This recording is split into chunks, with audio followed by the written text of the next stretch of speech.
रात का समय था। चार दोस्त आयुष, सीमा, राहुल और प्रिया एक रोड ट्रिप पर निकले थे। सब मस्ती में गाने गा रहे थे जब अचानक उनकी गाड़ी का जीपीएस काम करना बंद हो गया।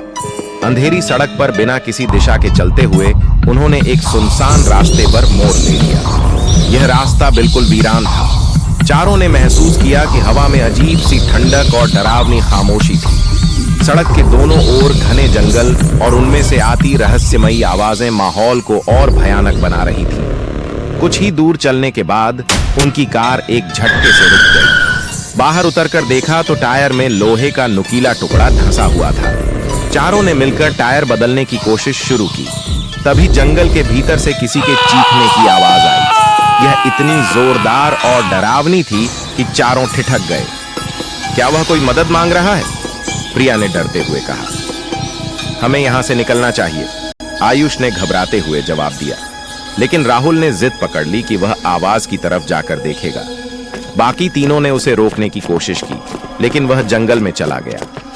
कुछ ही देर में राहुल की चीख सुनाई दी। जब बाकी तीनों उसे खोजने गए तो उन्होंने एक पेड़ के पास उसका खून से लथपथ शव देखा। उसके शरीर पर गहरे घाव थे, जैसे किसी जानवर ने नोच डाला हो। यहां से भागो, आयुष चिल्लाया।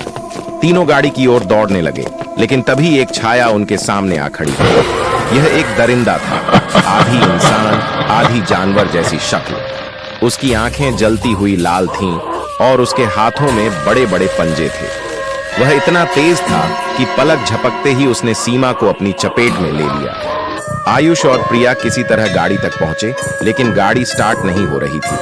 तभी दरिंदा गाड़ी पर हमला करने लगा। आयुष ने गाड़ी से उतरकर उसका ध्यान भटकाने की कोशिश की और चिल्लाया, भाग प्रिया!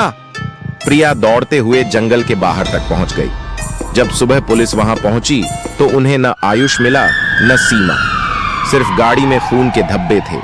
गांव वाले कहते हैं कि वह रास्ता एक श्रापित जगह है जहां वह खूनी दरिंदा रहता है। जो भी वहां गलत मोड़ लेता है वह कभी लौट कर नहीं आता।